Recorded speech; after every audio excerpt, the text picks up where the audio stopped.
No fundo do interior de Minas Gerais, a Noite das Almas vem com regras. Passei a vida inteira numa grota nos arredores da cidade de Mariana, lá no miolo das serras. É um lugar tão remoto que muita gente nem sabe que existe no mapa. Só uma porção de famílias e mata fechada bruta. Aqui não tem bairro planejado, não tem calçada ou sequer um cemitério municipal para ser visitado. A Noite das Almas não é um feriado, é um teste. A minha família e as outras que vivem aqui, tempo suficiente para entender, seguem um conjunto de regras nessa noite. Não é uma tradição nem superstição, apenas sobrevivência. Quem não seguiu, não viveu tempo bastante para contar.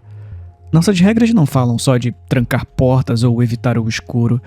Elas são específicas, com motivos fincados em coisas das quais a gente não fala. Meu pai sempre disse que vieram do tempo da minha bisavó, quando o povo subiu essas serras, vindo de trás dos montes, e ainda acreditava nos modos antigos.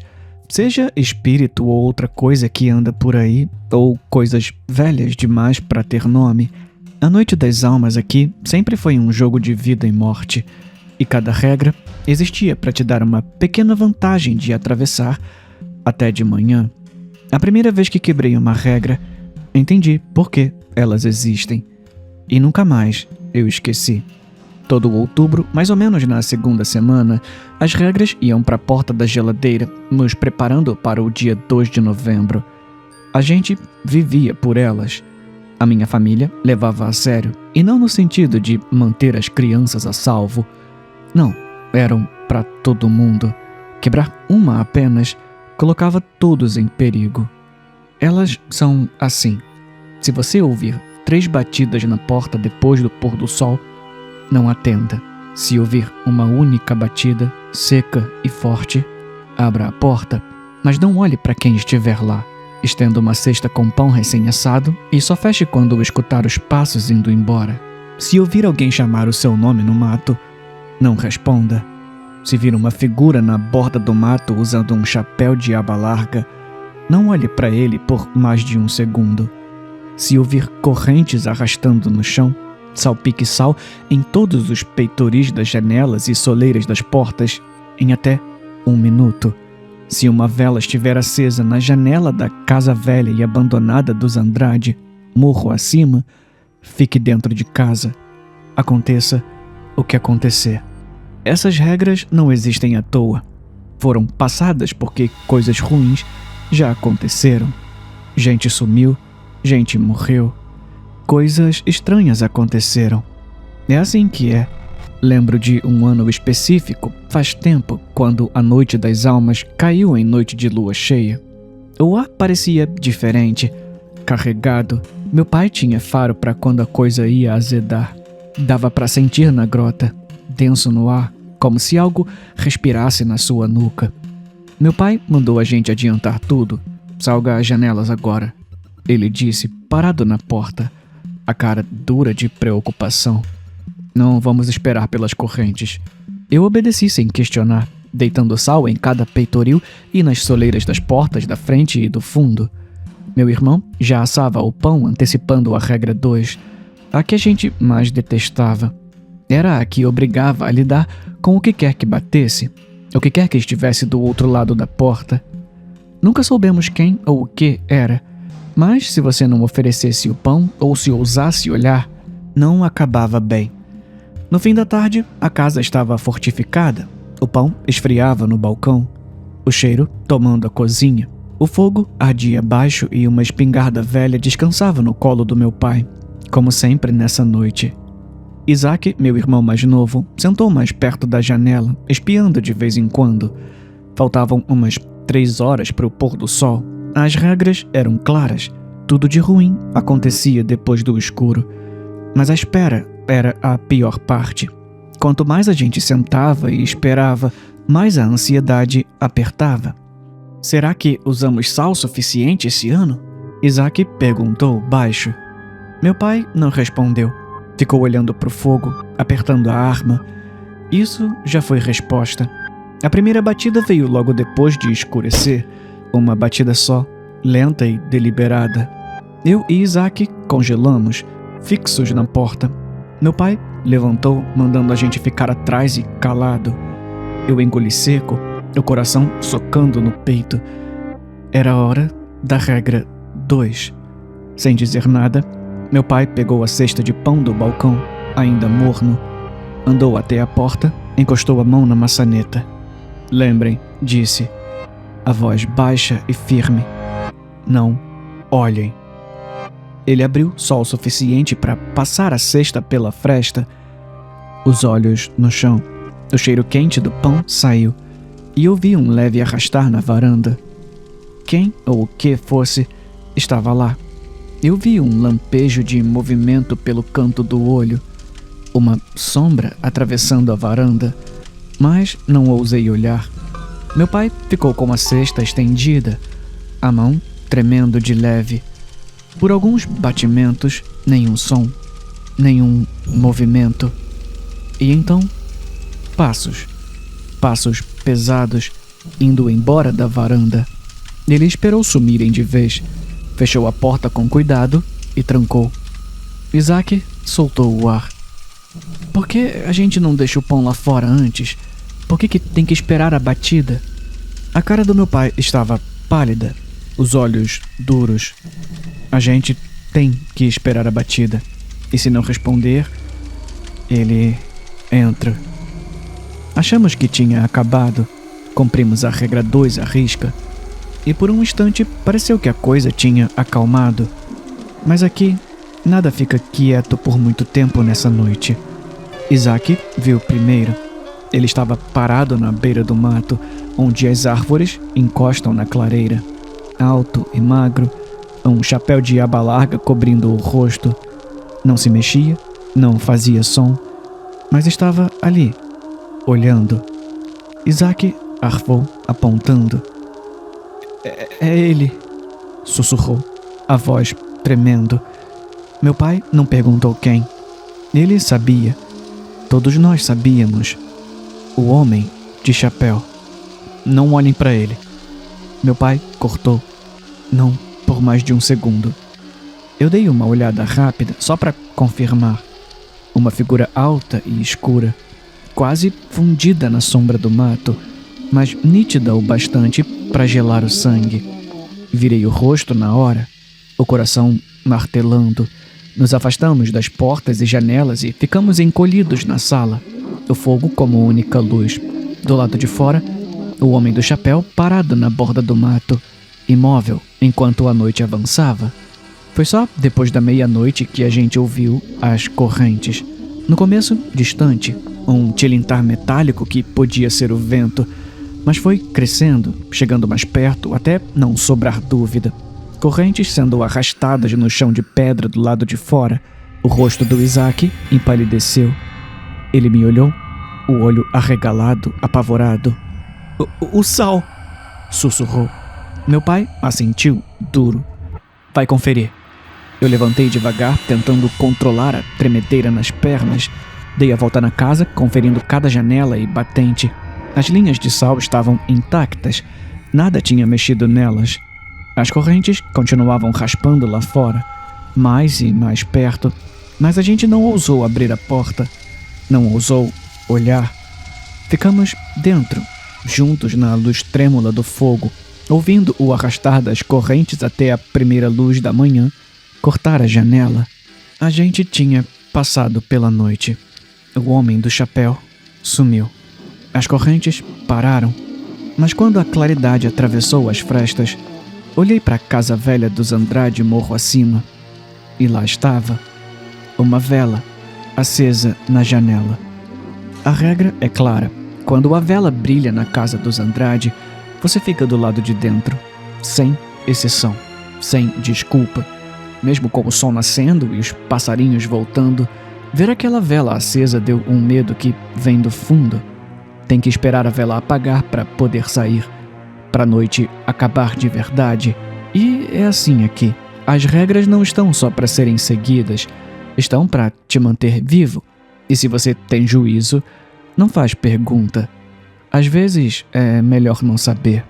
Essa noite sempre foi assustadora, mas no ano passado foi diferente. Não era só o desconforto de sempre ou a ansiedade normal que vem com o escurecer.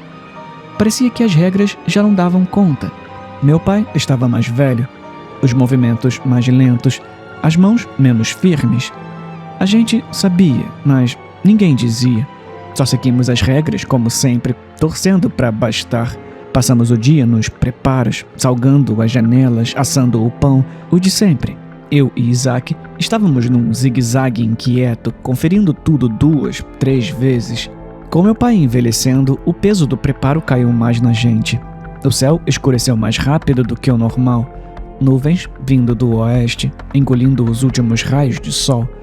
Quando o crepúsculo caiu, o fogo ardia baixo e a casa ficou na penumbra. Meu pai sentou no lugar de sempre, perto da porta, a espingarda no colo, a cesta de pão saindo do forno ao lado dele. A gente esperou, o coração batendo alto no silêncio. Eu não parava de espiar a janela, esperando ver a figura de chapéu ou ouvir o arrastar das correntes. E então veio uma batida só, alta e deliberada. Meu pai se levantou, como todos os anos. "Fiquem aí", murmurou, pegando a cesta com as mãos trêmulas, o rosto pálido, a voz firme. Eu e Isaac trocamos um olhar nervoso enquanto ele chegava na porta. Como sempre, fixei o olhar no chão, tentando grudar a atenção no estalo do fogo e abafar o peso que tinha descido no estômago. Ele abriu a fresta, só o suficiente para empurrar a cesta sem ver o que esperava do outro lado. Mas dessa vez, deu tudo errado.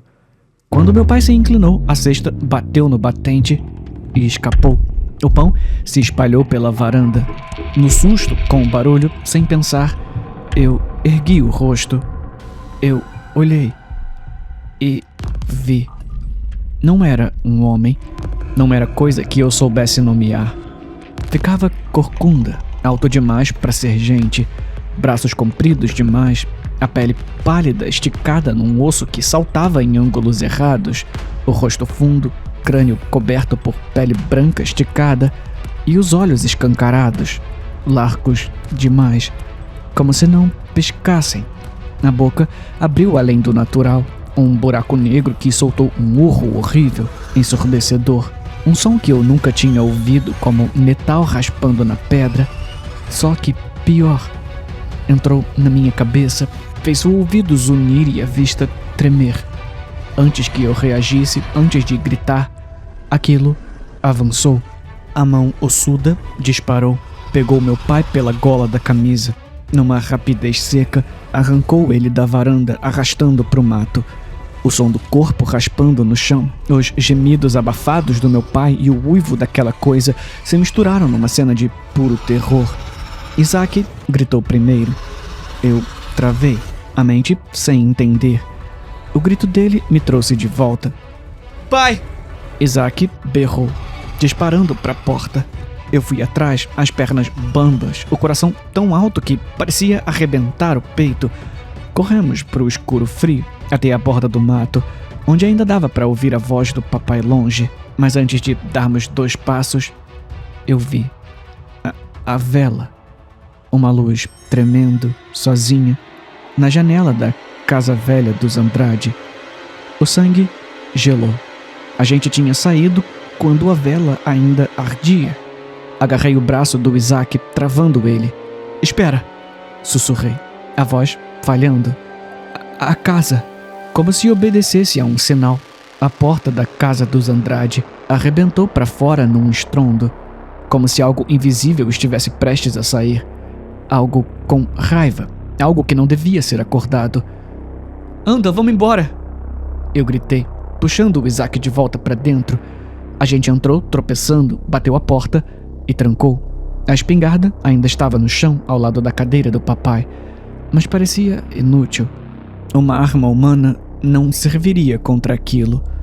A noite estava longe do fim. A gente se encolheu na sala, apavorado, esperando a próxima regra quebrar. Isaac chorava, as mãos tremendo enquanto tentava puxar o ar. Eu fiquei encarando a porta, meio esperando que algo arrebentasse de vez. As correntes vieram na sequência. Ouvimos elas no chão, batendo, chegando cada vez mais perto. Peguei o saco de sal, pronto para reforçar as linhas. As correntes vieram até a porta, o metal chacoalhando no silêncio. Dava para ouvir ali, raspando no degrau de madeira da varanda, mas eu confiava que o sal seguraria. Segurava sempre. Ou assim eu pensei. Isaac notou primeiro. A gente tinha esquecido de salgar a soleira depois de sair. O vento, quando abrimos a porta, bagunçou a linha. Quando me preparei para correr e refazer, ouvi as correntes e um rangido na porta. O peso encostando devagar. Não dava tempo. Eu recuei, fazendo sinal para o Isaac ir para o quarto. Ele gritou quando a porta estourou. Corremos para o quarto dos fundos, o coração disparado, o ar saindo em golpes. Joguei sal na frente da porta do quarto e conferi as janelas. Eu acho que tá dentro, sussurrei. Dava para sentir uma presença, algo frio e ruim, entrando e cruzando a casa atrás da gente. Não sei quanto tempo a gente esperou, nem por quanto tempo ouvimos as correntes indo e voltando pela casa. Em algum momento, elas saíram. Devagar, saímos do quarto, fechamos a porta da frente e trancamos. Deitei uma linha de sal nova e soltei o ar. A gente estava a salvo, por enquanto. Então ouvimos de novo uma batida, mas não a batida única, nem as 3 batidas. Era outra coisa, fora das regras. Uma barulheira rápida, desesperada, como se o que estava lá fora quisesse entrar agora. O coração parou. As regras não cobriam aquilo. Isaac me olhou, os olhos enormes de terror. O que a gente faz? Eu não tinha resposta. O barulho cresceu, mais urgente. As janelas chacoalharam. O fogo vacilou, jogando uma sombra bizarra na parede. O que estava lá fora estava com ódio. A gente espera, sussurrei, quase sem voz no meio do barulho. A gente espera até amanhecer. O resto da noite foi um borrão de pavor. Cada minuto virou 1 hora. Cada ruído jogava o coração na boca. Ninguém dormiu. Ninguém ousou sair da sala. A gente ficou junto, de frente para o fogo, agarrado na espingarda como último recurso, chorando baixo a perda do nosso pai. A barulheira na porta não cessou. As correntes lá fora iam e voltavam, lembrando o que esperava do lado de fora da casa. E o tempo todo, a vela na casa dos Andrade ardia, forte, tremendo à distância como um farol de morte. Mesmo assim, a gente passou. Quando a primeira luz riscou as cristas das serras, os sons pararam. A pancadaria cessou. As correntes emudeceram. A vela, lá no casarão, apagou. Sobrevivemos a mais 1 ano. Por pouco. Mas o papai nunca voltou. A Noite das Almas na nossa grota sempre foi um teste. No ano passado, não passamos. Quebrar as regras custou a vida do meu pai e tudo mudou. E eu não consigo tirar da cabeça a sensação de que nesse ano vai ser pior.